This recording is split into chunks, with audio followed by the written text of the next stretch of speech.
제4장. 예수께서 다시 바닷가에서 가르치시니 큰 무리가 모여들거늘 예수께서 바다에 떠있는 배에 올라앉으시고 온 무리는 바닷가 육지에 있더라. 이에 예수께서 여러 가지를 비유로 가르치시니 그 가르치시는 중에 들으라. 씨를 뿌리는 자가 뿌리러 나가서 뿌릴새. 더러는 길가에 떨어짐에 새들이 와서 먹어버렸고, 더러는 흙이 얕은 돌밭에 떨어짐에 흙이 깊지 아니하므로 곧 싹이 나오나 해가 돋은 후에 타서 뿌리가 없으므로 말랐고, 더러는 가시떨기에 떨어짐에 가시가 자라 기운을 막음으로 결실하지 못하였고, 더러는 좋은 땅에 떨어짐에 자라 무성하여 결실하였으니 30배나 60배나 100배가 되었느니라. 들을 귀 있는 자는 들으라. 예수께서 홀로 계실 때 함께한 사람들이 12 제자와 더불어 그 비유들에 대하여 물으니, 하나님 나라의 비밀을 너희에게는 주었으나 외인에게는 모든 것을 비유로 하나니, 이는 그들로 보기는 보아도 알지 못하며 듣기는 들어도 깨닫지 못하게 하여 돌이켜 죄사함을 얻지 못하게 하려 함이라. 안녕하세요. 큰숙가족 여러분, 2월 9일 매일 말씀 함께 나누겠습니다. 오늘 함께 보실 본문 말씀은 마가복음 4장 1절부터 12절까지의 말씀입니다.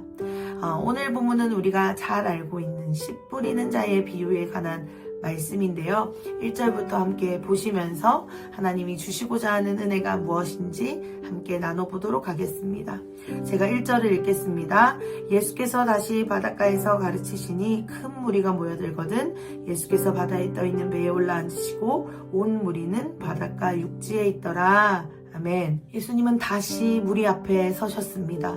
그동안 수많은 오해, 거절, 어려움이 있었지만 그 하나님 나라의 복음을 전하는 그 자리에 다시 서셨다라고 오늘 본문 말씀이 시작되는데요. 이 다시라는 단어가 우리에게 큰 울림을 줍니다.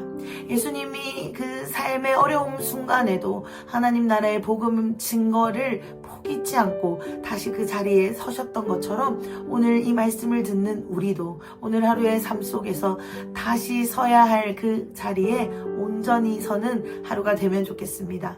아멘. 본격적으로 3절부터 이 씨 뿌리는 자의 비유에 대해서 한번 살펴볼 텐데요.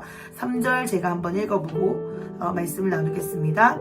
들으라. 씨를 뿌리는 자가 뿌리러 나가서. 아멘. 우리가 이 말씀을 참 많이 들어서 잘 알고 있습니다. 길가, 돌짝, 좋은 밭, 여러 밭에 대해 우리가 생각하면서 이 말씀을 기억할 때가 많은데요. 오늘 본문은 분명히 말하고 있습니다. 들으라. 씨를 뿌리는 자가 뿌리러 나가서. 그러니까 이 말씀의 주제는 누구입니까? 씨를 뿌리는 자가 핵심이라는 사실입니다. 씨를 뿌리는 자에 초점을 맞추면서 이 말씀을 들어야 하는데요. 이어지는 4절도 뿌릴새라는 말씀으로 시작되어집니다. 이 4절부터 이어지는 이 씨를 뿌리는 과정을 자세히 보면 길가의 씨가 떨어졌다라고 나옵니다. 씨를 뿌리는 과정 중에 길가에 떨어진 것이죠. 그러니까 농부의 잘못이 아닙니다. 이 손해를 알면서도 개선하지 않고 씨를 뿌리는 농부에 우리가 초점을 맞추고 봐야 된다라는 것이죠. 이 씨를 뿌리는 농부에 초점을 맞추고 보면 이 길가 밭이 다르게 느껴집니다. 새들이 와서 그 씨를 먹어버립니다. 그럼에도 불구하고 이 농부는 아랑곳하지 않고 씨를 뿌리는 것이죠. 5절에 더러는 흙이 얕은 돌밭이 등장하는데 이 밭에도 농부는 씨를 뿌립니다. 이 돌밭에 떨어진 씨는 싹이 나오긴 나오지만 뿌리가 얕아서 잘 자라지 못합니다. 그리고 가시덤불에서도 결실하지 못한다라고 오늘 말씀이 등장하죠. 그런데도 불구하고 농부는 씨를 뿌립니다. 이것이 씨를 뿌리는 자의 비유입니다. 밭이 중요한 것이 아니라 이 씨를 뿌리는 자가 중요하다는 것이기 때문에 이 부제의 제목도 그런 것이죠.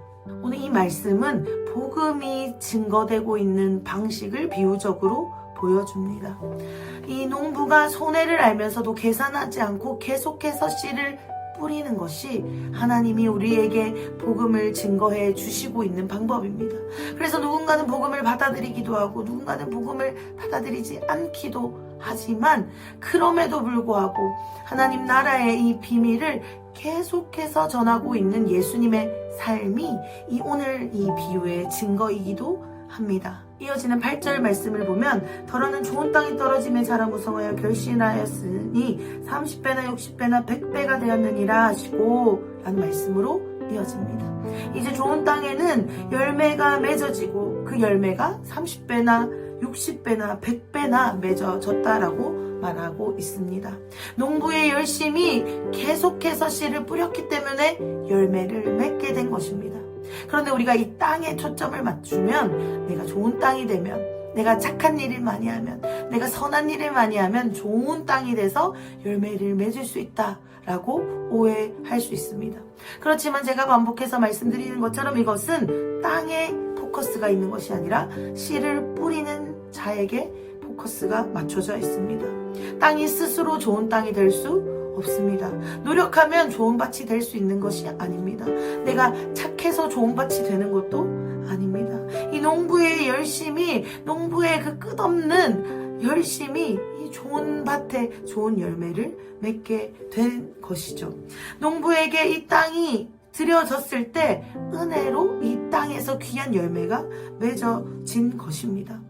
이 열매가 맺어졌다라고 한다면 이것은 은혜의 결과물인 것이죠. 사랑하는 큰숙가족 여러분, 저는 하나님께서 오늘 이 말씀을 우리에게 주시면서 네가 좋은 땅이 돼야 된다 라고 말씀하시지 않는 것 같습니다.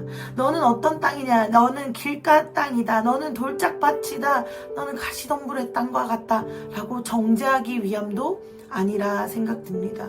우리가 어떤 땅이든 상관없이, 우리가 지금 어떤 모양이든지 상관없이 씨를 뿌리시는 그분의 열심이 우리를 옥토가 되게 하고 우리를 열매 맺게 하신다라고 말씀하시는 것 같습니다.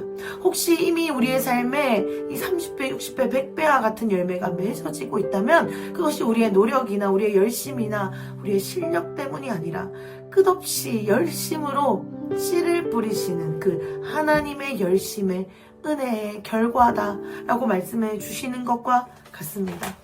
저는 이 말씀이 오늘 우리에게 큰 위로와 도전이 되기를 소원합니다. 나의 땅이 어떠하든지 상관없이 우리가 그분께 이 땅을 내어드리기만 한다면, 우리의 연약함을 온전히 내어드리기만 한다면 그것이 길가밭과 같다 할지라도 돌짝밭과 같다 할지라도 그분의 열심으로 씨를 뿌리고 길을 내고 물을 주어 열매 맺게 하실 거라는 그 믿음이 오늘 이 말씀을 통해 우리에게 주어지기를, 그 위로가 우리에게 주어지기를 소원합니다. 그렇다고 한다면 이제 우리가 무엇을 해야 합니까? 우리가 해야 할 일은 우리의 마음, 우리의 삶, 우리의 땅을 주님께 더욱 내어드리는 것이라 믿습니다. 우리가 해야 할 일은 밭을 열심히 어떻게 가꾸지, 이 밭을 어떻게 내가 꾸미지가 아니라 이 밭이 하나님께서 귀경하실 수 있도록 온전히 있는 모습 그대로 내어드리는 것이라 믿습니다. 성령님께서 우리의 삶을 완전히 사로잡아 주관하시도록 우리의 밭을 주님께 드리는 것이야말로 우리가 진짜로 해야 할 일일 줄 믿습니다. 밭인 우리가 우리의 밭을 가꿀 수 없듯이 이 밭을 주님께 내어드릴 때 주님이 돌도 뽑아주시고 물도 부어주시고 씨도 뿌려주시고 때로 날아드는 새도 쫓아내 주시리라 믿습니다. 이제 우리가 해야 할 일은 그분께 맡기는 것인 것이죠. 사랑하는 큰숙가족 여러분, 오늘 이 말씀을 통해 주님께 우리의 밭을 내어드리는 결단과 은혜가 있는 하루가 되시기를 축복합니다. 또한 이미 맺어진 우리의 삶의 많은 열매들을 주님께서 허락하신 은혜라고 감사하는, 그래서 주님께 더욱더 우리의 삶을 드리고 싶은 그런 감사가 넘치는 하루가 되시면 좋겠습니다. 아멘이십니까? 아멘. 제가 기도하고 말씀을 마치겠습니다.